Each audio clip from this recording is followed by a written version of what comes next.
The views and opinions of the host and guests are their own and do not necessarily reflect the position of the management and staff of Guardian Network.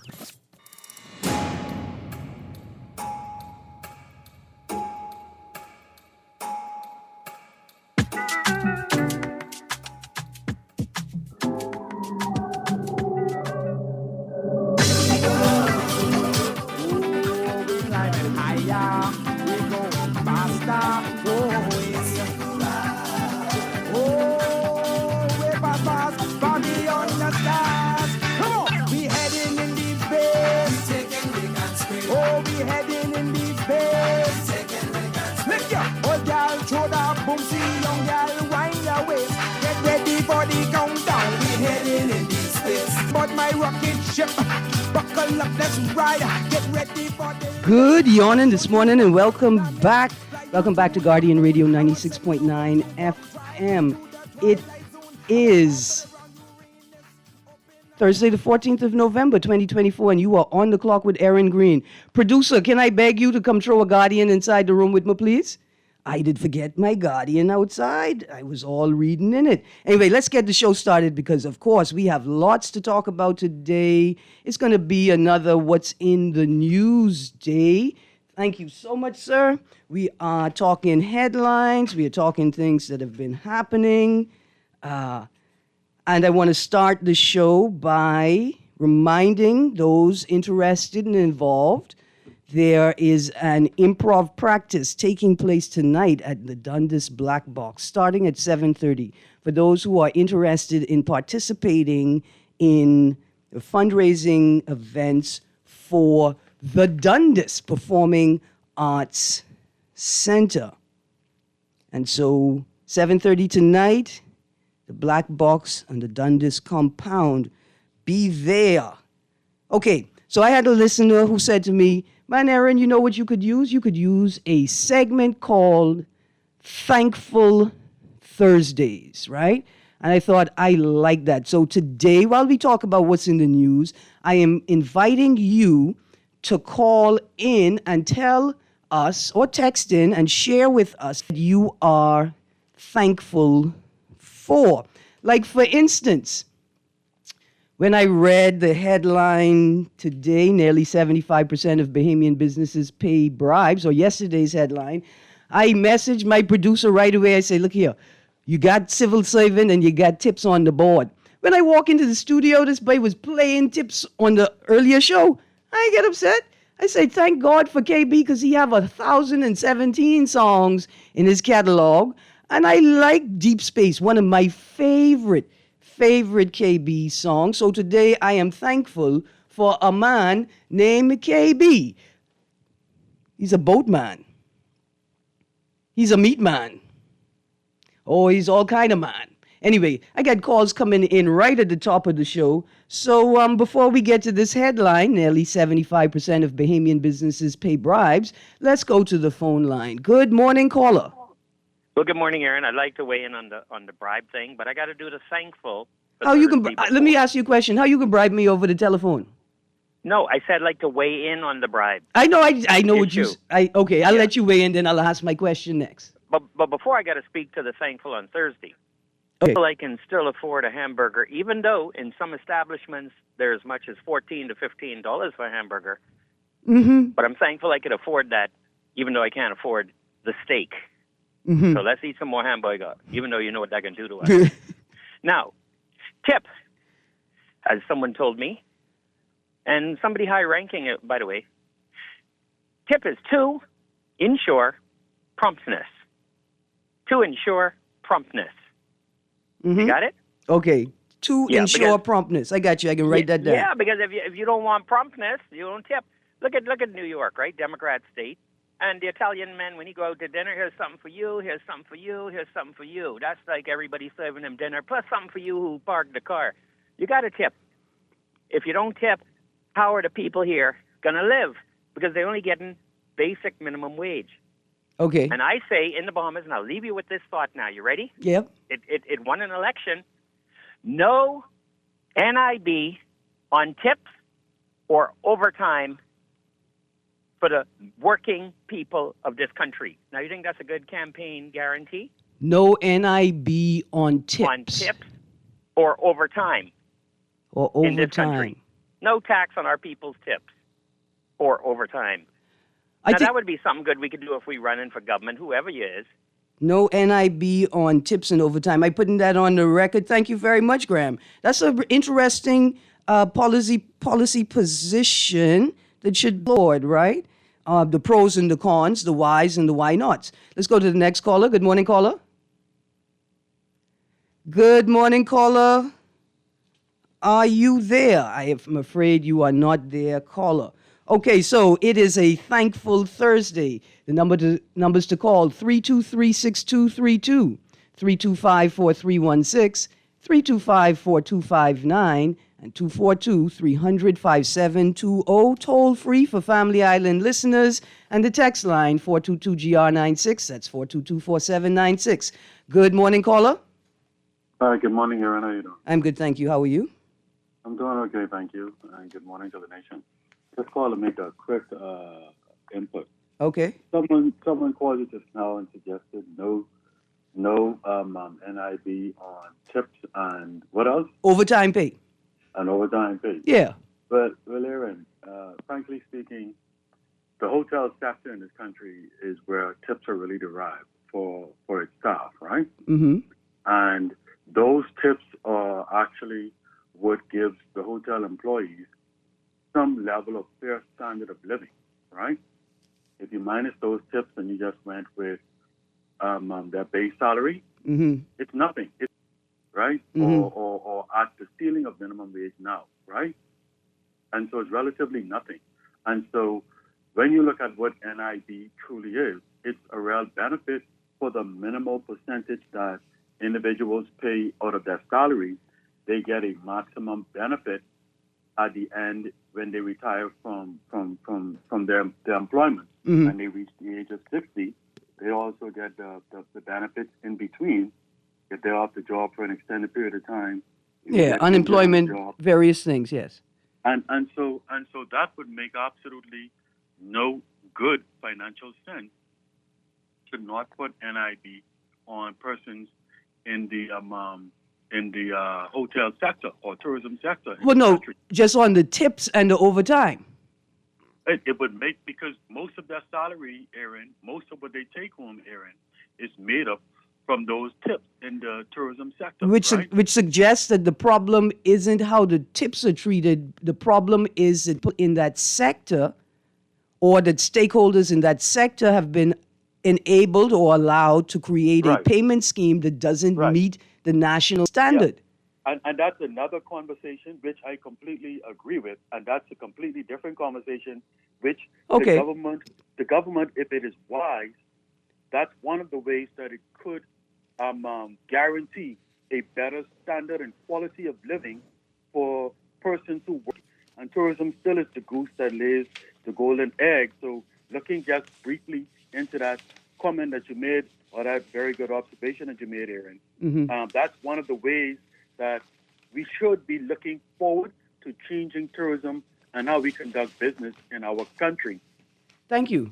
Thank you very much. Let's go to the next caller. Good morning, caller. Good morning, Erin. How you doing today? I'm good, thank you. How are you? I'm doing pretty good. God is good. Now today's the 14th.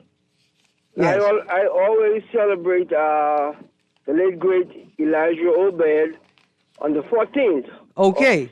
Now I have Remember. that story for tomorrow for the sports segment, but go on.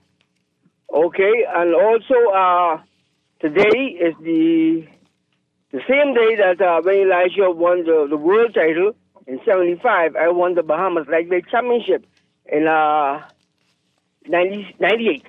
Okay. Okay? Yes, now, sir. Erin, listen to me. Boxing is the hardest sport in the world. Mm-hmm. Okay? And we all are vying for the government to recognize the late great Elijah in some way, of any way. Mm-hmm. Okay?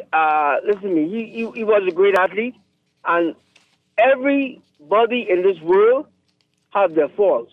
Okay? And I'm going to say this, right? Yes. Being a boxer in the Bahamas is not easy. Now, I understand that Elijah had his challenges, but me today, as a regular fighter, I have those challenges every day. People see me, and because I'm a boxer, they want to pick on me. But Erin, I've learned boxing taught me to have self-control and control my anger. If you want to fight, let's get in the ring. Okay, but Erin, I think Elijah needs to have something memorized in this country for him, man. There needs to be that's our first world champion. At that time, I was about 5 or 6 years old. Yes. Okay? Yes, sir. So, we got to do something for him, man. Please, we need the government to do something for him. Absolutely. This is Mr. Thriller Minute, right? It's only one thriller. When I go, there won't be another. There you go. Well, listen, thank you so much for calling in today, because today we are thankful for the legacy of Elijah Obed, and we are thankful for the opportunities for personal development that people have been able to experience in this country through sports, and in particular through discipline. And we're thankful for that space because it has allowed so many men to realize the best of themselves. All right, let's go to the next caller. Good morning, caller. Good morning, caller. You there? I'm sorry, we lost you here. Go on. Good morning. Graham, no tax on tips was a Trump campaign promise, so it's not a new thing and won't work as good and easy as it sounds. Right, like I think it's a poor fix for a larger problem. And the solution, that as a solution in and of itself, obfuscates or ignores the root problem. And the root problem is that people are not being paid properly. They're not being paid in a way, right? They're not being paid enough money to be able to live. Okay, got a text here that says, great show as usual. That's not corruption. Tip is a Bahamian thing. Tip, tip, tip. Everyone needs tip. No, see, this is it. Not paying proper wages creates a space for corruption. Tips should be allowed in some spaces, but tips should never be allowed or tolerated in a government space. It just shouldn't, right? So what you do is you form organizations and associations, right? So you form the Police Appreciation Society, and you as a private organization, right? Charitable organization, you'd be maybe a community-based organization. You raise funds, you conduct activities, you may even advocate on behalf of police officers or the police force generally, right? So that they can have access to the resources they need in the case that the state is not providing them. So, like police officers who form relationships with people who they have attended to, right? Like the victims of crime. In some instances, it's innocuous. It's a beautiful thing, right? Those guys may go get a plate of food when they pass by. But officers should get paid enough to never have to worry about where their next meal is coming from. Good morning, caller. Ms. Greene, how you doing this morning? I'm good, thank you. How are you? I'm all right, Ms. Greene. Ms. Greene, this whole topic about the bribes and the different stuff like that, right? Yeah. I mean, it seems as if, like, they're responsible for certain things in the country, or people who form organizations to deal with certain things. Like, they're afraid to really go up against the real issues. You know what I mean? Almost as if, like, all of the issues that they choose to pick up is okay with government, you know, that kind of way, and that make me even wonder about bribe there and all. You feel like you feel like civil society and advocates in the country, professionals, people who form professional associations, that they are not prepared to jeopardize their proximity to power, to politics, to governance, or to comfort. Yeah, whatever the reason is, Ms. Greene. Yeah. They're afraid. They refuse to address issues that really bring the type change we talk about. You know what I mean? Because I was disappointed to suggest something to someone who has an organization earlier, and their response to me was like, well, their organization is too small. That individuals like myself need to go there and fight for them things. See, Ms. Greene, I don't have an organization set up to deal with that. But you could, okay, pause. Yeah, I It's 17 different things, yeah. I understand Yeah. that I could go and do that, right? You understand where I'm coming from, right? And the people in government, man, when you volunteer, right, to put yourself out there to say you stand for something, right, and in doing so, you yourself are profiting in some way on the side. I mean, you know what I mean? Because if this is the only thing that you're doing in your life, that means that this thing is providing liberty for you. You understand where I'm coming from? Mm-hmm. You understand? Me as an individual, I have other things to focus on in my day. I already have my life plan, or like what I choose to do in my life, and what I'm good at. You know what I mean? What I have experience at. You understand? Okay, so two things. Let's stick a pin. Hold on. Let's stick a pin right there, right? With the last thing you said, you could help people in your field. My field. That's where you begin. Hold on. That's where you begin, right? Whatever field it is that you're in, you begin to organize the space, right? Whatever it is you do you write about it? How do I test, or how do I verify your expertise in that field? Well, you write about it. And so you begin your journey, or not journey, whatever you want to call it, by organizing in the space that you are in, right? Yes, I understand what you're saying, Ms. Greene, right? Okay, but hold on. Here's the next thing. You got children? Yes, I do. Yeah, well, I ain't bothering you about nothing. A whole lives, if you got multiple, that you have to shepherd into a world that they will live in without you, right? So we put people with children on the side. I ain't gonna chafe you up too hard if you have children. But if you don't do it, who could do it? See, because for a second there, you talking about me. You talking about me, right? An advocate, somebody puts their neck out on the line, and well, the rest is a public record. Here's a text. Great show as usual. I ain't getting no raise in over 15 years. I ready to put a tip jar on my desk. I mean, I'm telling you. Okay, so is it that the political culture has created the environment where the tip culture flourishes?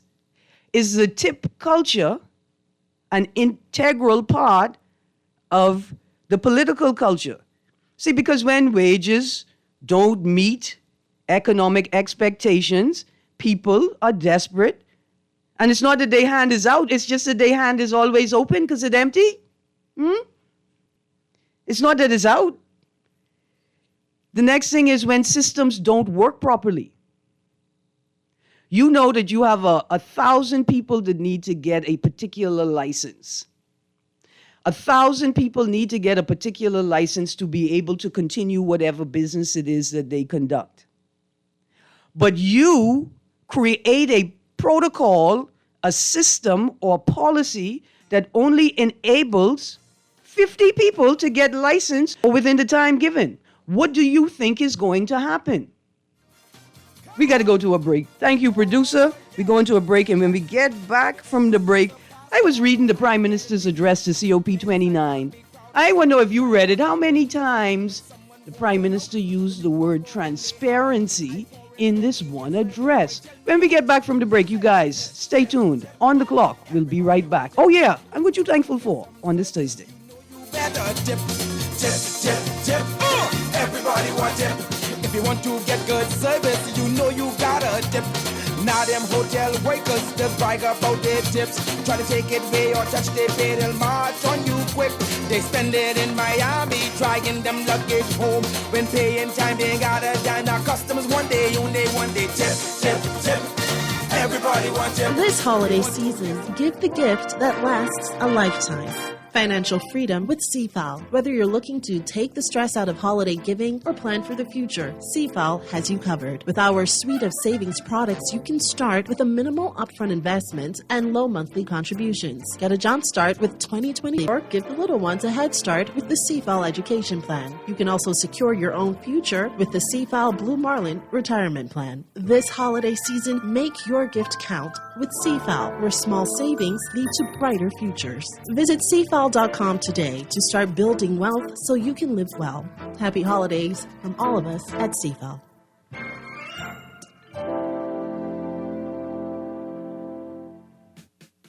The This November, the Nassau Guardian is celebrating 180 years.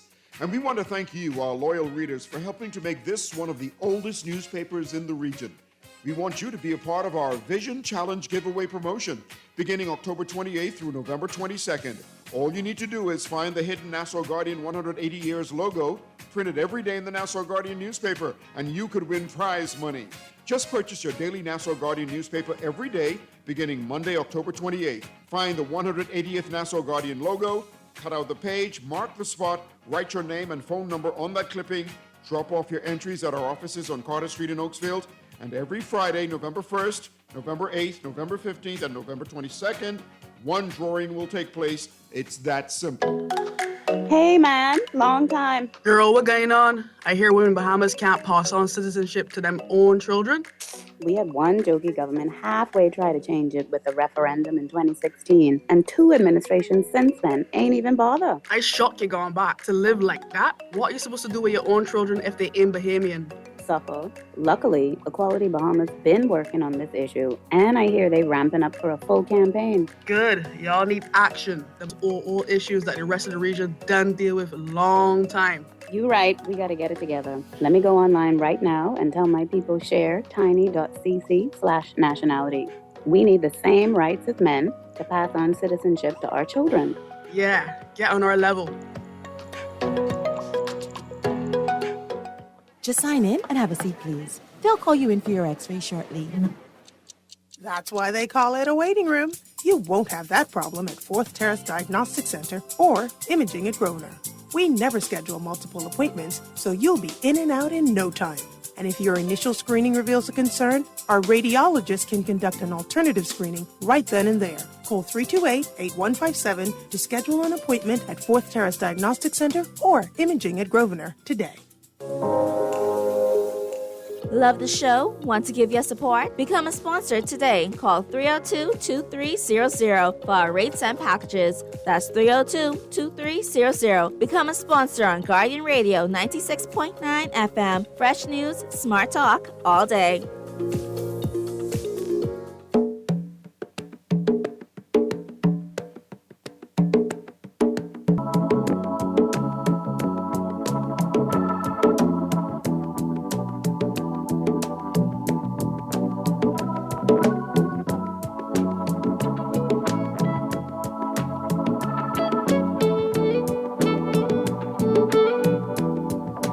Though you may not drive a great big Cadillac, got white walls, TV antennas in the back. You may not have. Good morning and welcome back to On the Clock with Erin Greene on Guardian Radio 96.9 FM. Here are the numbers to call: 323-6232, 325-4316, 325-4259, 242-300-5720. Text line powered by BTC, 422-GR96. That's 422-4796. Okay, so when I saw the headline yesterday, nearly 75% of Bahamian businesses pay bribes, right? It drew lines automatic other stories that have been in the papers. Some we talked about, some we haven't talked about. The first is this one: minimum wage unacceptable, Mitchell says on the 1st of November 24. The country's minimum wage is, quote, unacceptable, close quotes, and the PLP must work towards implementing a living wage, Minister of Foreign Affairs Fred Mitchell said yesterday. In a voice note sent to supporters, Mitchell commented on the drop in the national unemployment rate, right? Okay, so nearly 75% of businesses say they pay bribes. They say they pay bribes. They say they pay bribes, right? We know the reason why the environment where bribes and tips and hookups exist is because people are not, their salaries are not matching a livable wage, right? So here we have the Minister of Foreign Affairs, Chairman of the PLP, and Fox Hill MP, forgive my faux pas, saying that the minimum wage is unacceptable. Now, he goes on to say, or to recognize a drop in the national employment rate, right? That took me to another story. Increase in discouraged workers too high, Labor Minister says. As she touted the lowest unemployment rate in the Bahamas in 16 years, Minister of Labor and the Public Service Pia Glover-Roll said yesterday the increase in the number of discouraged workers is too high. Right? Quote, however, Mr. Deputy, I must note the rate of discouraged workers remains too high and we want to bring them back into the workforce, close quotes. So here's a couple of things. When Mitchell says or recognizes a drop in the national unemployment rate, right? To those people who are no longer being counted in the unemployment rate, is it because they are employed or is it because they've been shifted into the category of discouraged worker? Right? Go back to the article worker. Discouraged workers are people who are eligible and able but not actively seeking. Specifically, these workers have not tried to become gainfully employed in the last 4 weeks and have given up on searching for work, typically because nothing is suitable, right? So when you say that the unemployment rates have they dropped because those people have gotten jobs or because they've been shifted into the discouraged worker category? Here's why this is important. It's important because we need to acknowledge why tips persist, why they're so prevalent, right? And is it because the political culture refuses to create policy that recognizes and acknowledges the real living dynamic and works to change it? There's some other articles that we're going to link this nearly 75% of Bahamian businesses pay bribes to. It turns out that many of y'all, as I know I was middle class, like I thought I was middle class maybe by association, but it turns out that I may not even be associated to middle class. But this article in today's Guardian, housing becoming more unaffordable. Researcher, middle-class Bahamians paying greater percentage of income on housing. See, now you see why people are, I want to say, more vulnerable to accepting bribes, right? Because it's like a spirit. It's outside of them. They become infected with like an economic crisis, right?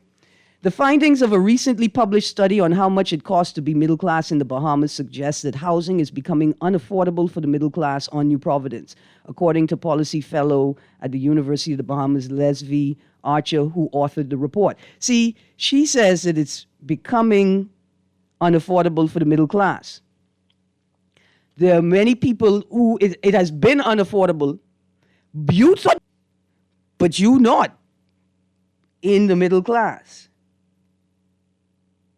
Right? Why are people asking for tips, creating an environment in which a demand for a tip should be expected, right? Is because people cannot afford the lifestyles that they are living.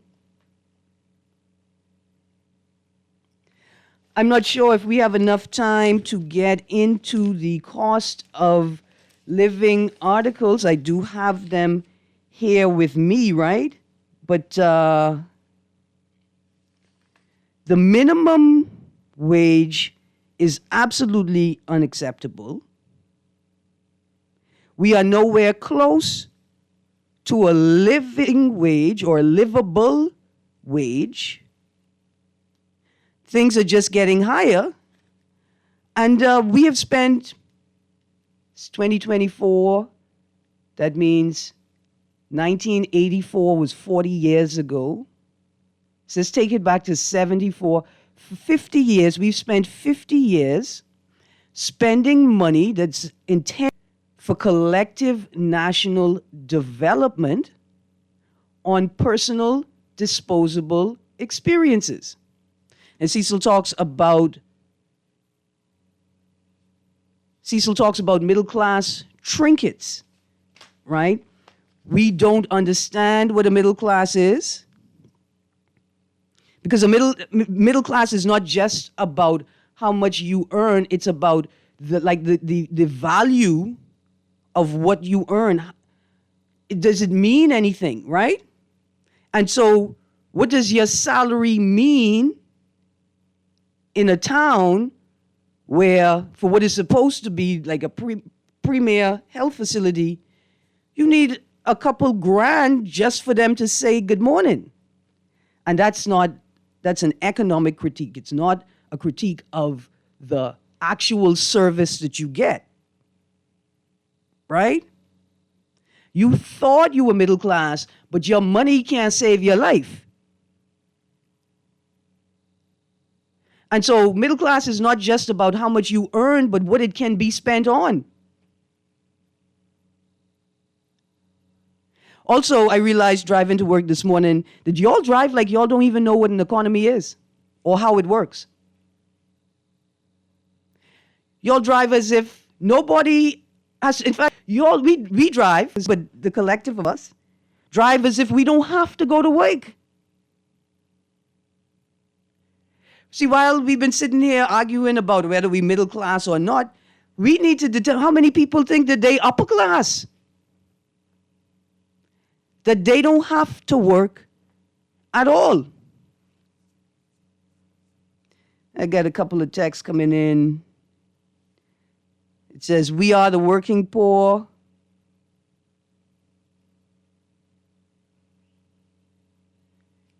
Got another text there that says, we keep confusing the issue.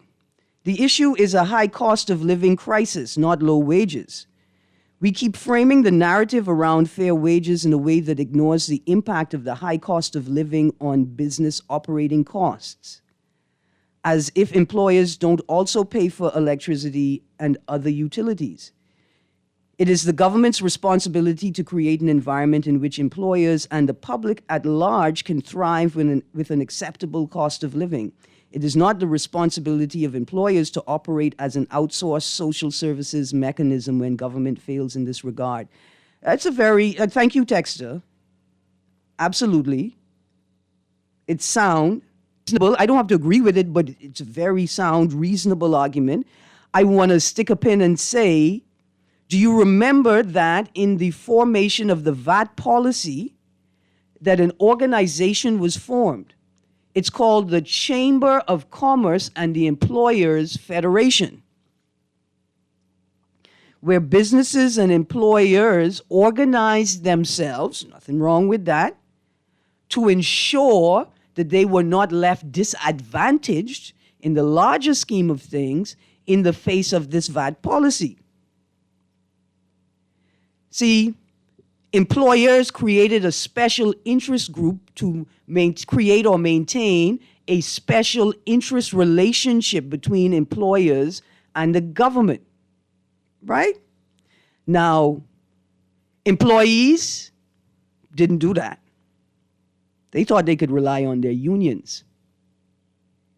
I got another article here about the union striking. I can pull it up in a moment, right? But the employees thought that they could rely on the unions, right? Like that was their special interest that they could use to ensure that they are not disadvantaged in any policy creation.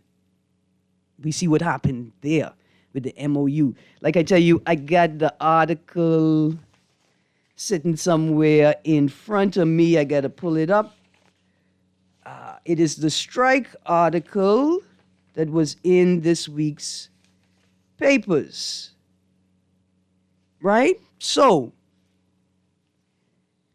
look at the environment that has been created. Text, like I say, I really appreciate this text. It opens up the space. It allows us to see that there are more issues and nuances that have to be interrogated and torn apart. But when you say, we keep framing the narrative around fair wages that it ignores the impact of the high cost of living on business operating costs, right?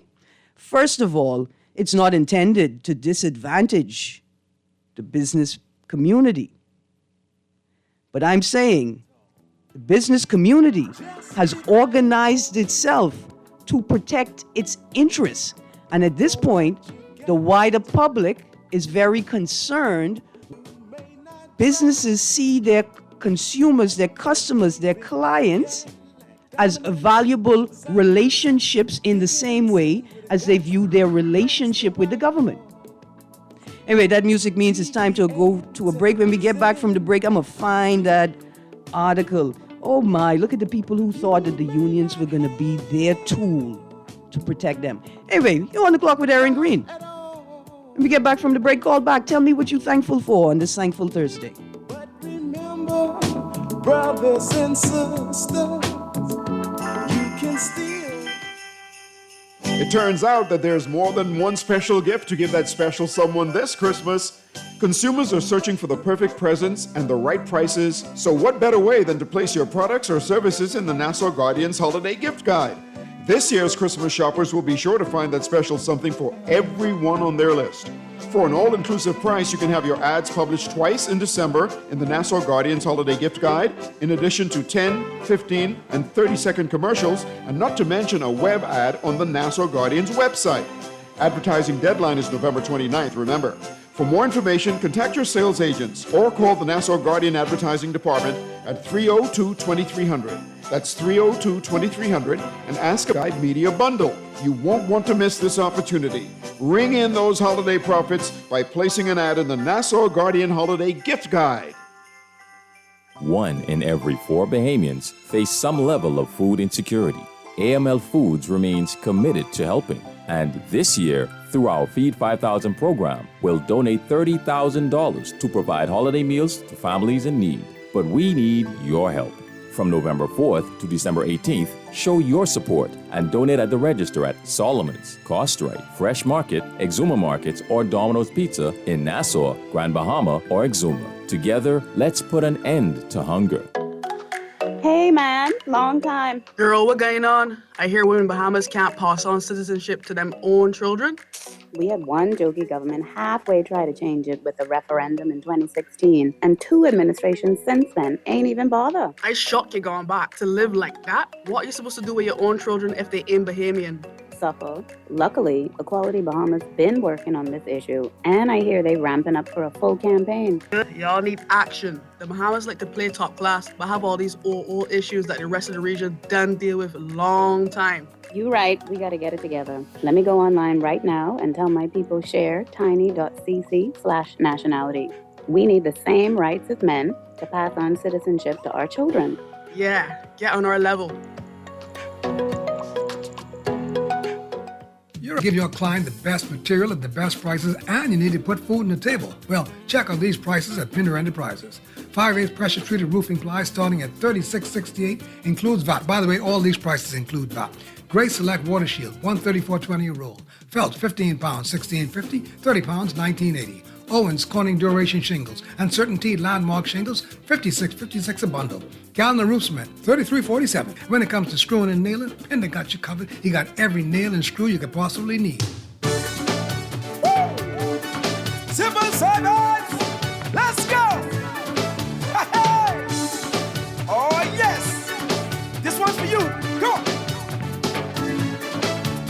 They turn up my water, turn up my light, 'cause little bit of rain did come down last night. So I dial a certain number, 1, 2, 3, 4, 5. The phone just keep on ringing, man, them people full of jive. Now I'm one of them people who like to... Welcome back to On the Clock. Okay, I got a bunch of texts. I'm coming to you.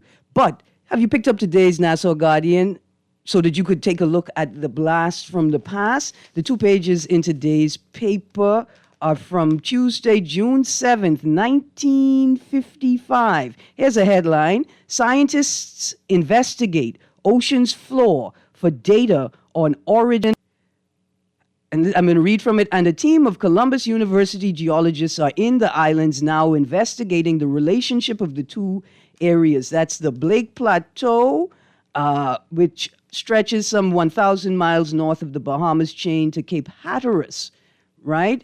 To decide whether the 500-mile wide plain is the submerged section of the Bahamas or not? You got to pick up a copy of today's Guardian. Okay, I'd asked the question earlier. If you read the PM's address to COP29 titled Celebrating the Transparency Journey, how many times did he use the word transparency in this one address?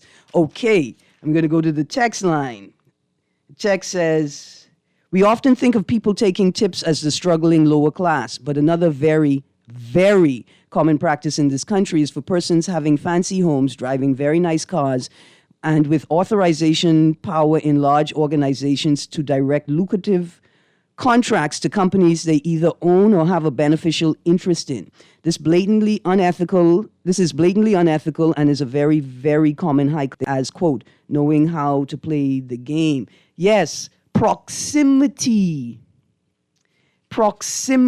right? So people they offer you a tip with the promise, the allure of proximity to access to money. It's like a money generating machine. Another text. The last middle class we had, KFC, was $2.99.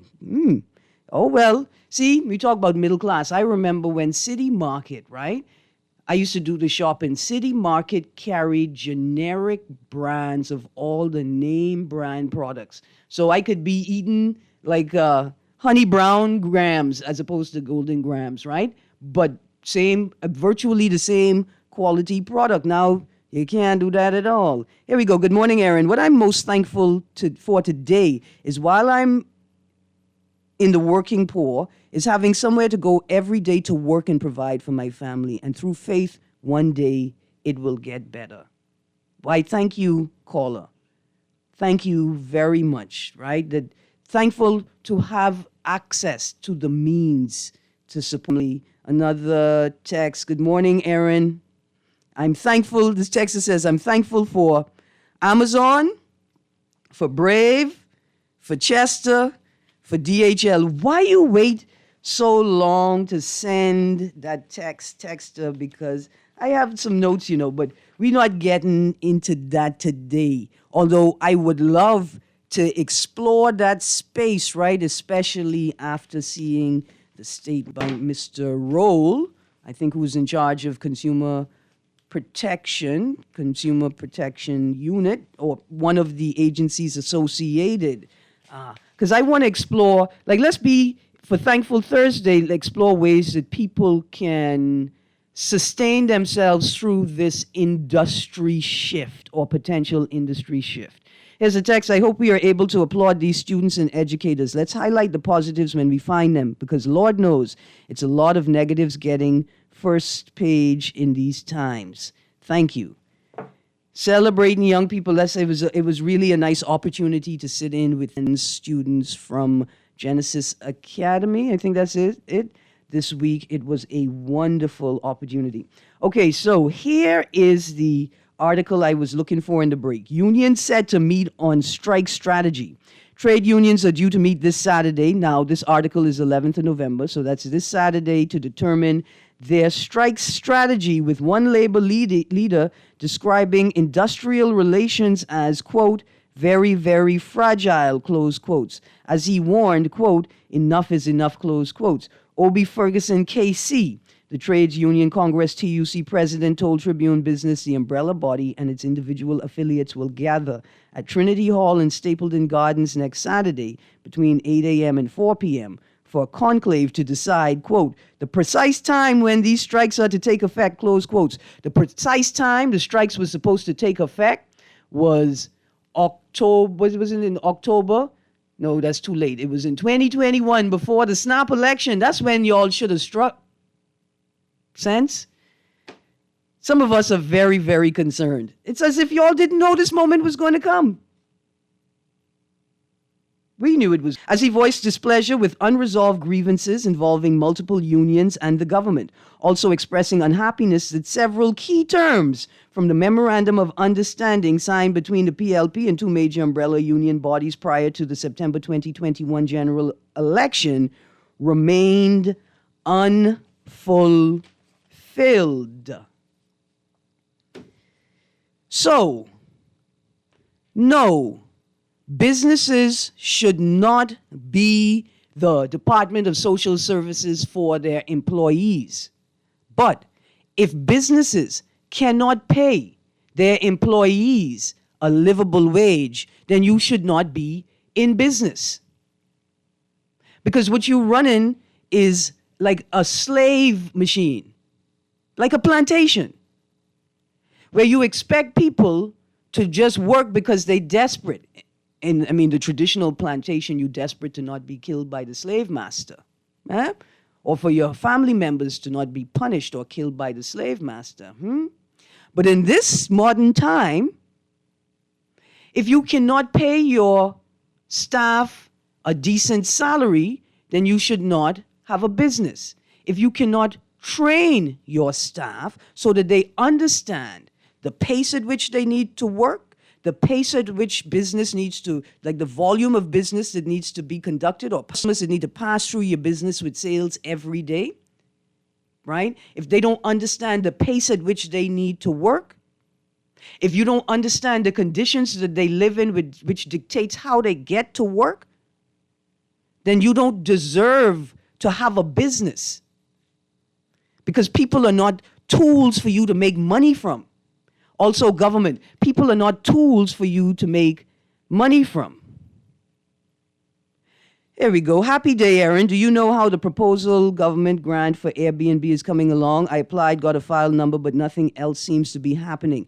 Now, I remember talking with BAIC, representatives from BAIC, about a grant process where you can get access, I think, to land for the purpose of constructing and operating a short-term rental style business.